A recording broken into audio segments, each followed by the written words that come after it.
Bir adam düşünün. Hayatı boyunca doğduğu şehirden dışarıya adımını atmamış. Her gün sabah 5'te uyanmış, her gün aynı saatte yürüyüşe çıkmış, her gün aynı saatte yemeğini yemiş. Hatta öyle bir dakiklik ki komşuları dahi kendi saatlerini onun yürüyüşlerine göre ayarlamış. Bir gün yürüyüşe çıkmamış ve komşuları demiş ki ya öldü ya da dünyayı değiştirecek bir şeylerle uğraşıyor. Tabii ki de ikincisi. O yürüyüşe çıkmadığı gün eline Rousseau'nun bir kitabı geçmişti. O kitap onu öyle bir etkiledi ki bilinen tarihine göre ilk kez ve hatta son kez kendi rutinini aksattı. Sıkıcı bir adam mı? Dışarıdan bakınca evet. Hiç evlenmedi, hiç aşık olmadı ya da olduysa da biz bilmiyoruz. Hiç deniz görmedi, bir dağa tırmanmadı, bir savaşa katılmadı, bir ülke kurmadı. Ama bu adam modern felsefenin, modern bilimin, modern hukuk sisteminin ve de senin bugün insan hakları dediğin şeyin temelini attı. Küçücük bir kasabada sadece oturup düşünerek dünyanın temelini sarstı. Immanuel Kant. Bu video boyunca onun zihnine gireceğiz biraz. Kant 1724'te bugünkü adıyla Kaliningrad'da Rusya'nın Baltık kıyısında küçük bir toprak parçasında dünyaya geliyor. O günlerde Prusya Krallığı'nda küçük bir kasaba, büyük bir yer değil. Entelektüel bir merkez hiç değil. Ailesi de ayrıca yoksul. Babası bir saraç yani at koşum takımı yapıyor. Annesi ise payotist, aşırı dindar bir kadın. Payotizm protestanlığın en içe dönük, en katı kollarından bir tanesi. Dışsal gösteriş hiç yok. Kilise ritüellerindense kişisel inanç ve ahlak önemli. Yani Kant'ın annesinin ona bıraktığı miras aslında para değil, bir ahlak pusulası. Kant hayatı boyunca annesinden bahsettiğinde bana gökyüzündeki yıldızları gösterdi ve içimdeki ahlak yasasını uyandırdı demiştir. Bu cümleyi unutmayın çünkü video boyunca karşımıza tekrar çıkacak. Annesi Kant 13 yaşındayken ölüyor ve bu yaşadığı erken kayıp onu oldukça derinden etkiliyor. Bazı biyograficiler Kant'ın bu duygusal mesafesini, hiç evlenmemesini, hayatını tamamen zihne adamasını bu yaşadığı erken kayba bağlarlar. Bu konuda kesin bir şey söyleyemeyiz ama tabii ki de ortada bir iz var. Kant üniversitede fizik, matematik ve felsefe okuyor ama profesörlük yılları öyle kolay kolay gelmiyor. Uzun yıllar, bir 15 sene kadar özel ders vererek geçimini sağlıyor. Zengin ailelerin çocuklarına mantık ve metafizik anlatıyor. Bu döneminde de yaptığı küçük eserleri var ama ne yazık ki o dönem ses getirmiyorlar. Bir de burada şöyle ilginç bir şey var. Kant aslında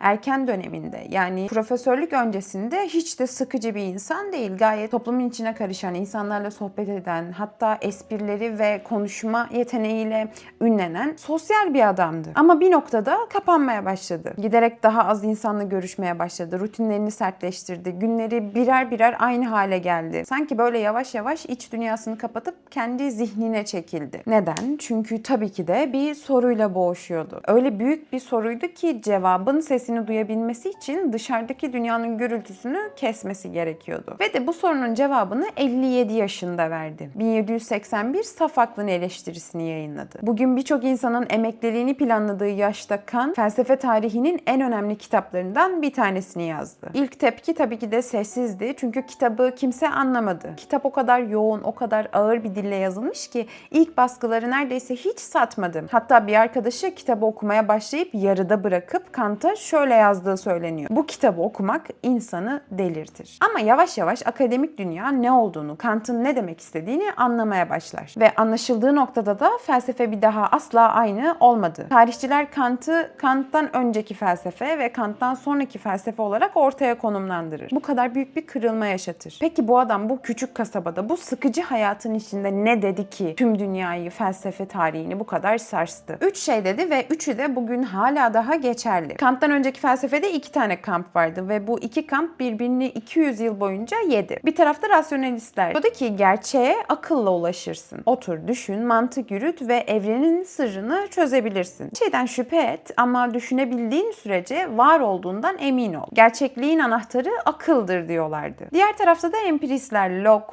Hume, Berkeley. Bunlar da diyordu ki hayır, gerçeğe sadece deneyimle ulaşırsın. 5 duyun ne söylüyorsa gerçek olan şey odur. Dokunduğun, gördüğün, duyduğun, gerçek bunlardan ibaret. Akıl tek başına bir şey üretemez. Duyulardan gelen verileri işler sadece. Özellikle Hume çok radikal bir yere gider. Sebep-sonuç ilişkisinin bile gerçek olmadığını söyler. Sen güneşin her gün doğduğunu gördün diye yarın da doğacağını bilemezsin. Bu sadece alışkanlık. Senin beyninin yapmış olduğu bir varsayım. Gerçekliğin kendisinde sebep-sonuç diye bir şey yok. Sadece senin beklentilerin var der. Bu aslında biraz tehlikeli bir fikirdi çünkü Hume haklıysa Hume haklıysa bilim de anlamsız. Bilim aslında sebep-sonuç ilişkisine dayanır. Eğer sebep-sonuç bir yanılsamaysa fizikte, kimyada, biyolojide bir alışkanlıktan ibaret. Ve işte Kant da burada sahneye çıkar. Kant kendi ifadesiyle dogmatik uykusundan uyandığını söyler. Hume onu uyandırmıştı ve Kant Hume'un sorusuna hem evet hem de hayır diye cevap veriyor. Biz gerçekliği olduğu gibi göremeyiz. Evet, bu konuda Hume haklı ama bu bilginin anlamsız olduğu anlamına gelmez. Çünkü insan zihni dünyayı algılamak için belirli kalıplar kullanır ve bu kalıplar da evrenseldir. Bunu fenomen ve noumen diye ayırdı. Fenomen senin deneyimlediğin dünya, gördüğün renk, duyduğun ses, hissettiğin sıcaklık. Bunların hepsi gerçek ama senin beyninin filtre ettiği haliyle gerçek. Noumen ise şeylerin kendisi. Deneyiminden tamamen bağımsız olan gerçeklik. Senin dışında, senden önce, senden sonra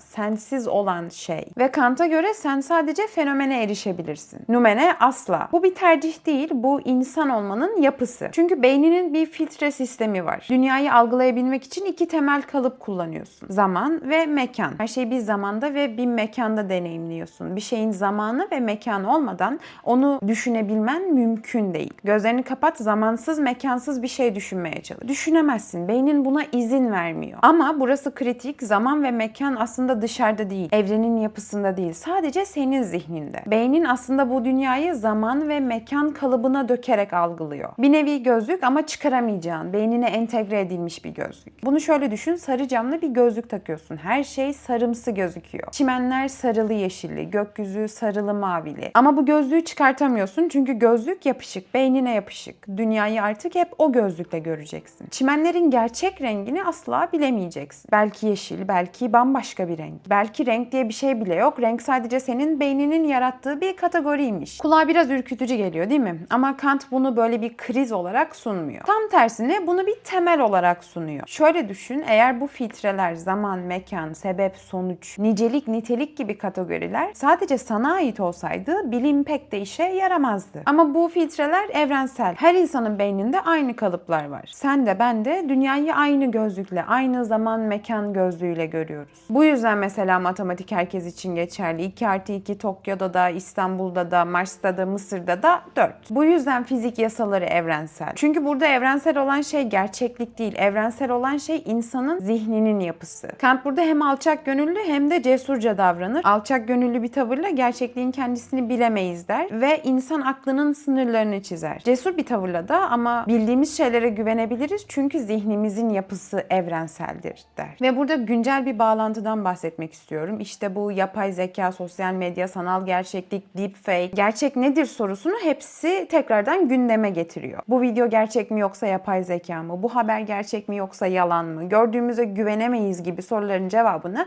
aslında Kant bundan 250 yıl önce veriyor. Gördüğüne tam olarak güvenemezsin ama zihninin yapısına güvenebilirsin. Akıl ve mantık bunlar evrensel filtreler ve bu filtreler çalıştığı sürece sen sahte ile gerçekliği aslında ayırt edebilirsin. Burada güvenmen gereken şey gözün değil, aklın. Bu Kant'ın birinci devrimiydi. Şimdi biraz ikinci devriminden bahsedelim. Orada işler biraz daha kişisel. Kant epistemolojide yani bilgi felsefesinde devrim yaptıktan sonra gözünü ahlak felsefesine diker. Ve burada yaptığı devrim belki de daha da büyük. Çünkü Kant'tan önce ahlak nereden geliyordu? Kabaca 3 kaynaktan. Birincisi din, iyiyi ve kötüyü Tanrı belirler. On emir, şeriat, dharma. İlahi bir otorite sana neyin yanlış, neyin doğru olduğunu söyler. İkincisi ise duygular. Bazı düşünürler Hume gibi ahlakın duygudan ve empatiden geldiğini savunuyorlardı. Birine bir şey olduğunu görüyorsun ve için sızlıyor. Bu hissettiğin sızı da seni ahlaki olmaya, ahlaki davranmaya itiyor. Üçüncüsü ise faydacılık. En çok insana en çok mutluluk veren şey doğrudur. Faydacılık daha çok matematiksel bir hesap olarak düşünün. 300 kişi mi sevinecek yoksa 3 kişi mi? O zaman 300 kişinin sevinmesi doğrudur kafasıyla düşünün. Kant üçünde reddeder. Din mi? Kant dindar bir adamdı. Bunu unutmayalım ama dedi ki ahlak dinden bağımsız olmalı. Çünkü ahlak eğer Tanrı'nın emriyle geliyorsa o zaman yarın Tanrı öldürmek iyidir dediğinde bu ahlaki bir davranış mı olacak? Ya da Tanrı'nın iradesi değişebilir mi? Eğer değişmezse o zaman ahlak Tanrı'dan bağımsız zaten var demektir. Eğer değişirse o zaman ahlak keyfi demektir. Burada ikisi de sorunlu olur. Duygu konusunda da Kant duygulara güvenmez. Bugün empati duyuyorsun, yarın duymuyorsun. Bugün birini seversin, acırsın, yarın sinirlenirsin güvenirsin, acımazsın. Eğer ahlak duygulara bağlı olursa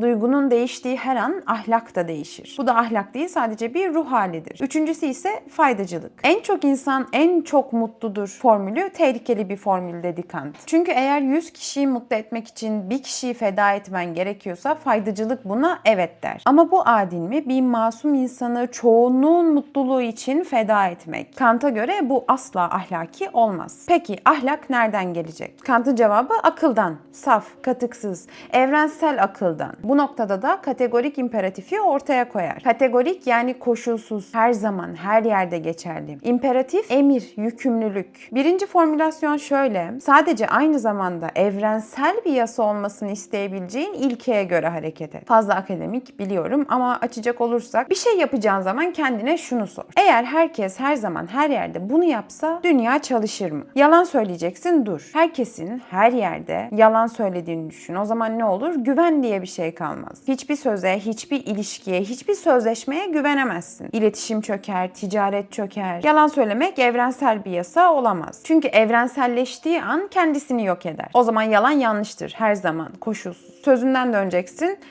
Herkes her zaman her an sözünden dönse ne olur? Söz veriyorum cümlesinin bir anlamı kalmaz. Söz verme kavramı ortadan kalkar hatta. O zaman sözünden dönmek de evrensel olamaz. Hırsızlık yapacaksın. Herkes çalsa ne olur? Mülkiyet kavramı kalmaz. Mülkiyet yoksa çalınacak bir şey de yoktur. Hırsızlık da kendi kendisini yok eder. Görüyor musunuz kalıbı? Yanlış olan eylemler evrenselleştiğinde kendileriyle çelişir hale geliyorlar. Mantıksal olarak tutarsız hale geliyorlar ve bu da akıldan geliyor. Dinden değil, kültürden değil, duygudan hiç değil. Bu yüzden Kant'ın ahlakı evrensel. Müslümansın, Hristiyansın, ateistsin, Budistsin fark etmez. Bu test herkes için çalışır çünkü akıl herkesin ortak noktası. Ama Kant'ın bu sistemi çok güzel olduğu kadar çok da katı. Ve de en çok eleştirileri topladığı noktada bu katılık aslında. O meşhur örneği vermeden geçmeyelim. Bir gün bir katil kapına geliyor. Arkadaşın nerede diye soruyor. Arkadaşın da o sıra senin evinde saklanıyor. Yalan söyleyip bilmiyorum dersen arkadaşını kurtarırsın. Doğruyu söylersen de katil arkadaşını bulup öldürecek. Kant'a göre burada ne yapmalısın? Doğruyu söylemelisin. Çünkü yalan evrensel olarak yanlıştır. Koşul ne olursa olsun. Kant dediğim gibi bu konularda sert ve keskin. Bu da birçok insanı çıldırtıyor.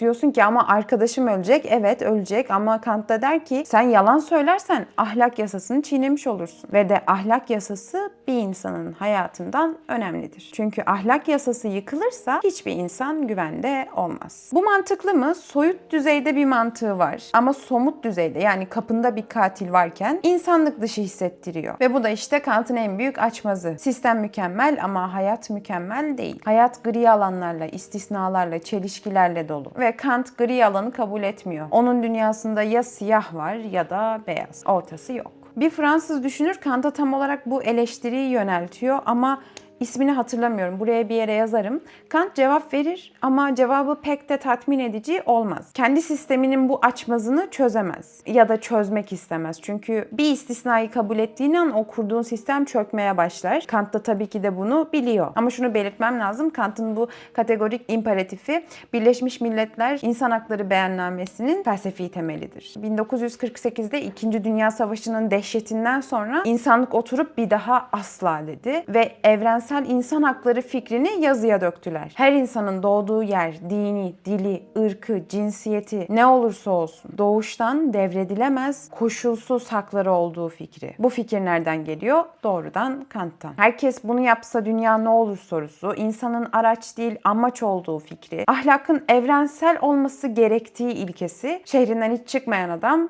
bunlarla tüm insanlığın, insan haklarının felsefesini yazdı. Bunu biraz düşünün. Bir de ikinci bir formülasyon var ve bu formülasyon daha kişisel, daha yıkıcı, birincisinden daha güçlü. İnsanlığı ister kendi kişisinde, ister başkasının kişisinde hiçbir zaman bir araç gibi görmeyeceksin. Her zaman aynı zamanda bir amaç olarak gör. Şimdi bu cümleyi yavaşça bir açalım. Kant diyor ki her insan bir amaçtır. Bir son noktadır. Kendi başına değerlidir. Bir insanın değeri onun sana ne kattığından, ne kadar faydalı olduğundan, ne kadar ürettiğinden gelmez.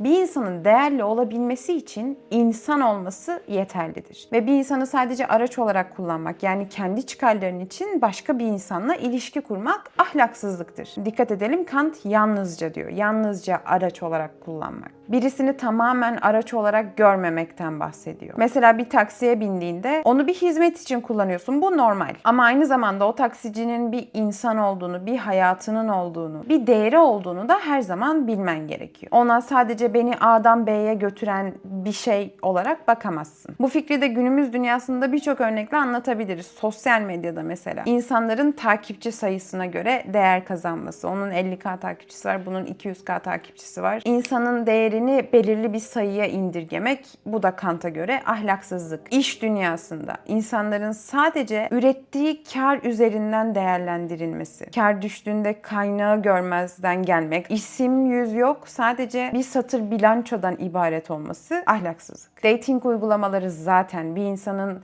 bütün hayatını, hayallerini, amaçlarını, hedeflerini 2 saniyede sağa ya da sola kaydırmak ve bunu bir günde onlarca, yüzlerce insana yapabilmek ahlaksızlık. Eğitim sistemi. Öğrencileri sadece puanlarına göre yargılamak. Sen 85 aldın bu kutuya, sen 45 aldın şu kutuya. Ama o çocukların yaratıcılığı, düşünceleri, meraklı olduğu konular o kutulara sığmıyor. Maalesef ki sistemde sadece kutuyu görüyor. Ahlaksızlık. Kant bugün yaşasa ve modern dünyanın insanı nasıl araçlaştırdığını görse ne hissederdi? Muhtemelen teknolojinin ilerlediğini, ahlakın ne kadar gerilediğini, insanlığı daha verimli bir hale getirirken daha insancıl bir hale getiremediğimizi ve verimliliğin de o insanlığın yerini aldığında insanın kendisinin kaybolacağını söylerdi muhtemelen. Ve bu bahsettiğimiz daha kişisel olan ahlak konularını birbirimize yapmıyoruz sadece. Daha da kötüsü kendimize de yapıyoruz. Kendimize de ne kadar ürettim, ne kadar kazandım, ne kadarım. Kendi değerimizi bile kendi kendimize bir verimliliğe, bir sayıya ya da herhangi oturup üstüne konuşmaya değmeyecek hedeflere bağlıyoruz. Kant'a göre sen bir araç değilsin, kendin için bile bir araç değilsin. Sen bir amaçsın. Senin var olman bile başlı başına bir değer. Bu cümle seni rahatlattıysa biraz bunun üzerine düşün. Biraz daha amaçlaşmaya başla. Araçlaşmaktan uzaklaş. Ben sisteminiz çöktü videosu yaptığımda böyle bir konuya hafif bir giriş yaptım ve birçok insan bana kızdı, söylendi. Ama kendi değerinizden bahsediyorum. Araçlaşmayın, amaçlaşın. Kendiniz için bile. Kant'ı okumak zor, bunu hepimiz biliyoruz. Safaklı'nın eleştirisi dünyanın en ağır kitaplarından birisi. Cümleleri bir paragraf uzunluğunda. Kendi kendine uydurduğu kavramları var. İlk okuduğunda hiçbir şey anlamıyorsun. İkinci okuduğunda da anlamıyorsun. Üçüncüde bir şeyler belirmeye başlıyor ama ne kadar sabrın kalıyor. Orası biraz senin merak ettiğin konuya bağlı. Dördüncüde diyorsun. Beşincide ya bu adam bir dahi diyebiliyorsun. Ve sonrasında da dünyaya bakışın değişiyor. Gerçekliği olduğu gibi göremeyeceğimizi algıladığımızda daha alçak gönüllü olmaya başlıyoruz. Ben biliyorum demek zorlaşıyor. Belki yanılıyorumdur demeye başlıyoruz. Ve bu alçak gönüllülük, bilgi konusundaki bu tevazu seni aslında daha güçlü, günden güne daha donanımlı yapıyor.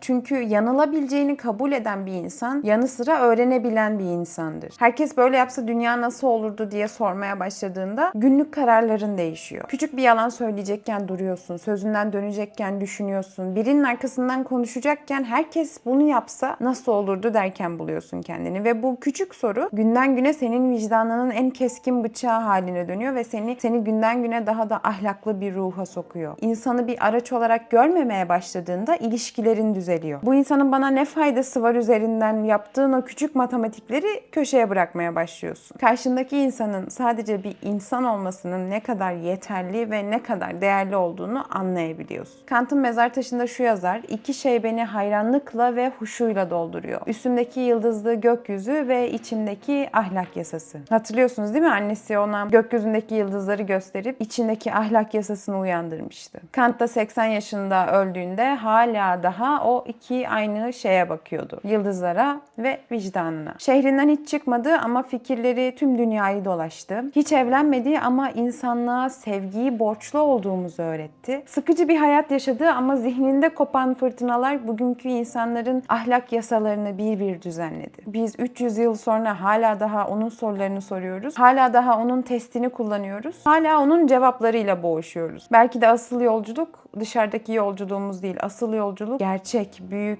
sonsuz olan zihnimizdeki yolculuktur. Ve Kant bunu bir kasabadan, bir odadan, bir masadan kalkmadan kanıtladı. Beni buraya kadar izlediğiniz için teşekkür ederim. Videoyu beğendiyseniz beğenmeyi, kanalıma abone olmayı ve yorumlarda düşüncelerinizi paylaşmayı lütfen unutmayın. Kendinize çok iyi bakın.